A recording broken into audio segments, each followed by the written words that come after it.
The Titans were a supernatural being that lived in the cosmos millions of years ago, before there were any humans or gods. They were the most powerful and divine beings, but their rule was overthrown by Zeus, Poseidon, and Hades, their own sons. Zeus, the eldest brother, was the most intelligent one. He persuaded Hades, his brother, to use his powers to spawn a beast that is both powerful and terrible enough to defeat their parents. The unimaginable terror of the Kraken, who destroyed the Titans and granted the brothers enormous power, was created from Hades' flesh. When their parents' authority were divided, Poseidon becomes the god of the sea, and Zeus becomes the god of the skies. Zeus, however, deceives Hades into carrying the pain and sorrow of the underworld. Zeus then makes mankind, via whose prayers the other gods and he remain eternal. Hades harnesses human fear to achieve power at the same time. However, as time goes on, the world that Zeus once believed to be flawless sees an increase in conflict and suffering. People begin to wonder why their father would subject them to such suffering,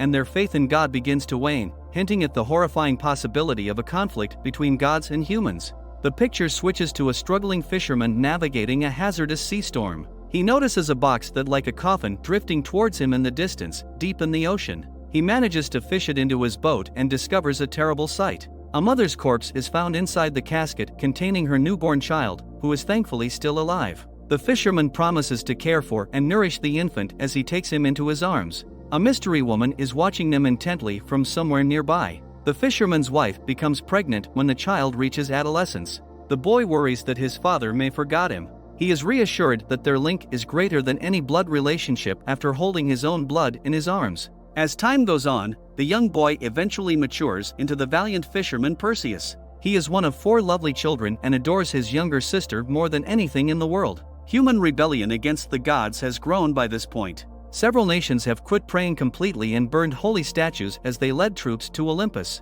all of which have presented a serious risk to the immortals' existence. Perseus and his family are sailing a great distance to fish one afternoon, but despite their best efforts, their nets continue to yield nothing. His mother argues that at least they are fortunate to have life, while his father accuses the gods of punishing them by causing them to suffer from hunger and deprivation. As his family is going hungry, Perseus remains uninvolved in the discussion. They suddenly witness a large Zeus statue being attacked by some men. They are Argosian troops, whose monarch gave them the command to destroy the monument. There is a brief period of silence after the enormous work of concrete art has fallen. But, before any underwater movement occurs, the soldiers are suddenly killed one by one as bat-like humanoids soar through the air. The terrified Perseus and his family stand there, unable to do anything to attract the birds' attention. When the killings halt, the birds unite to form Hades, the underworld's own god, who is there to punish the fools who tried to disobey their brother. Perseus' boat is in the line of sight of Hades.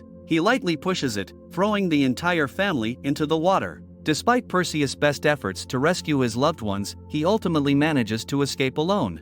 The rescue squad from Argos shows up in the next scene and brings Perseus to the palace. Despite being the only survivor of the battle, the king declares it a success and tells his soldiers to rejoice. Along with her husband, the queen insults Zeus by referring to herself as the god and passing harsh judgment. Before she can react, the terrible Hades materializes in front of them and drains her of her beauty and youth. Infuriated by the loss of his family, Perseus recklessly tries to assault him, but a woman stops him. Hades doesn't want to just kill everyone in the castle because human fear fuels his might. He instead offers them a selection.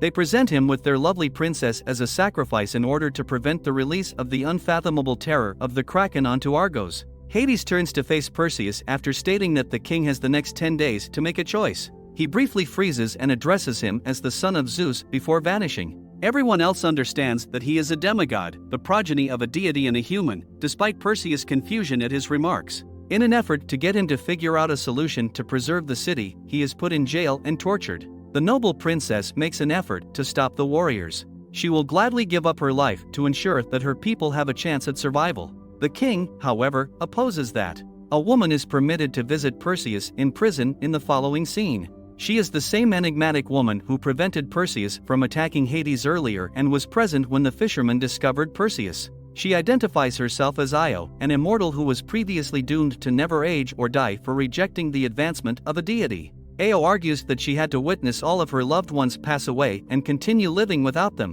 which hardly seems like a curse. She is extremely knowledgeable about Perseus, his mother, and the events leading up to them ending up in the sea because she has been living for about 1,000 years. A rebellious nation's king once sent a sizable army towards Mount Olympus, which infuriated the gods.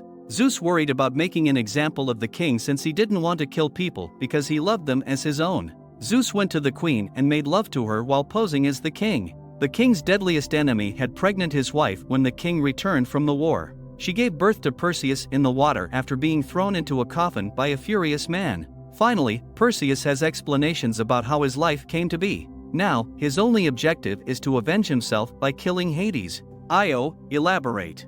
He was told that if he killed the Kraken, Hades would be at his most vulnerable, giving him the best chance to end his life. Perseus thus embarks on the expedition with the Argosian soldiers to track down and slay the Kraken. The fourth day of their journey comes swiftly, and the chief in command asks Perseus if he knows how to use a sword. He receives a brief demonstration before being unexpectedly attacked. At first, Perseus stumbles, but he swiftly makes up ground and amazes everyone. Considering his innate skill for swordplay, he is informed that he does, in fact, possess godly body. Then the king, who is now residing in a dark cave as a peasant, is revealed to us as Perseus' stepfather. As he approaches the man, Hades says that he is acting on behalf of Zeus in order to win his trust and catch him off guard. The former monarch is willing to do anything to please Hades since he too wants Zeus to perish. So the Underworld's god transforms him into a demon and assigns him to slay Perseus elsewhere. Perseus goes out into the forest and discovers a weapon and a herd of winged horses as the troops seek cover for the day.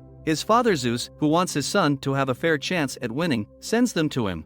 Perseus, however, declines both the weapon and the scent for pure black horse. He discovers the demon sent by Hades is here to slaughter everyone when he hears a soldier scream for rescue suddenly. He jumps at Perseus and delivers a lethal blow, but the hero reacts quickly to defend himself. The soldiers team up with him to defeat the demon, severing his left hand and exhorting him to run. They must divide into two parties to search for him after immediately following him. The demon vanishes, but the troops are instead attacked by a huge scorpion that lives beneath the sand. Following a tough struggle, numerous troops lose their lives one by one.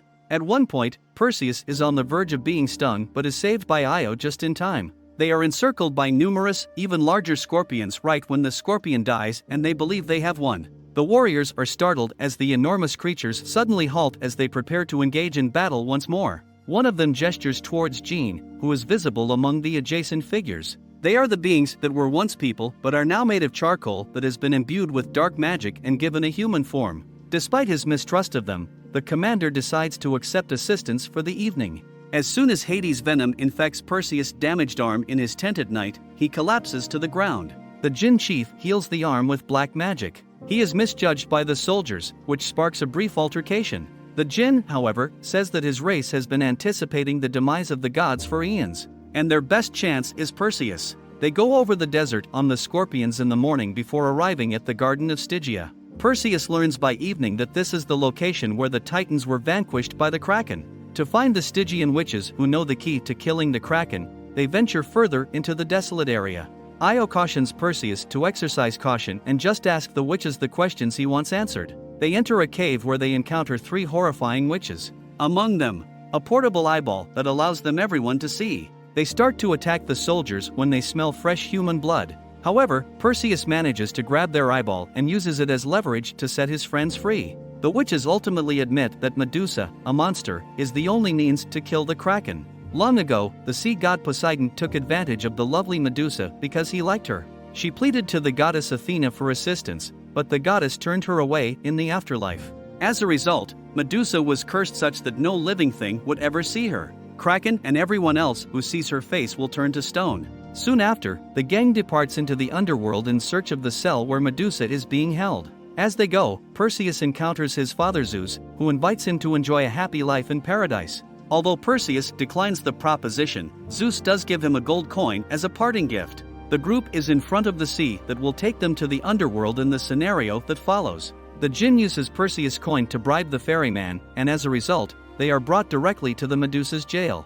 Because only men are permitted inside the prison, Io must remain outside. She does, however, caution them that no man has ever succeeded. The moment the party steps inside the prison, they hear a woman chuckle. Everyone should keep their guard up and their eyes down, Perseus commands. Before they realize it, the demoness is attacking them. Suddenly, arrows start flying their way, hitting the commander in the chest. The correct moment allows Perseus to save Jean and himself after nearly falling into a fire pit. Medusa bothers two of the teenage soldiers as they search for the rest of the troop. They both unintentionally peek at her face, which is how they both lose their lives. She then grabs Jean and attempts to transform him into stone, but thanks to his black magic, he survives long enough to attack her one last time. The commander uses this chance to stab her tail before becoming stone as well. Finally, Perseus beheads her with his sword by taking advantage of her diminished state. An apprehensive Io is thrilled to see Perseus emerge carrying the sack containing Medusa's head. Her joy, however, is short-lived when Perseus' stepfather stabs her to death seconds later. Io offers Perseus the sword that Zeus had given him just before he passes away. After using it to expel the demon, he also accepts the flying horse. Hades visits Zeus in Olympus at the same time to request permission to release the Kraken, hoping that his kids will ask him for prayers once more. Zeus gives Hades complete freedom. The populace of Argos has organized a cult to sacrifice the princess in order for the Kraken to take her rather than them. The enormous beast is let loose, and the city of Argos starts to tremble. Zeus hastily begs his brother to put an end to the mayhem since he believed the prayers would be of use. However, his kids are afraid. Hades mocks his brother, calling him a fool and saying that the dread of the populace is what drives him. The princess is then sacrificed by being hung from a bridge. However, the beast does not just devour her as the people had thought. The human-like bats are allowed to kill anybody they want. When Perseus shows up and scales the bridge with Medusa's head, the Kraken has just emerged from the water and is about to attack the princess. Medusa and the princess both tumble into the water as the enormous beast turns to stone. Perseus is confronted by Hades before he can take any action. In his most vulnerable state, Perseus strikes his uncle with his magical sword, sending the deity back to the underworld where he is imprisoned for all time. Finally, Perseus succeeds in rescuing the princess and bringing her to land. She expresses gratitude to him and pledges to lead the country with skill as queen. Zeus visits his son in the final scene and gives him the option of continuing to live as a human for the rest of his life. He gives his son a unique present by resurrecting Io as the film comes to a close. Make sure to subscribe and turn on notifications so you can watch more videos like this. Thanks for watching.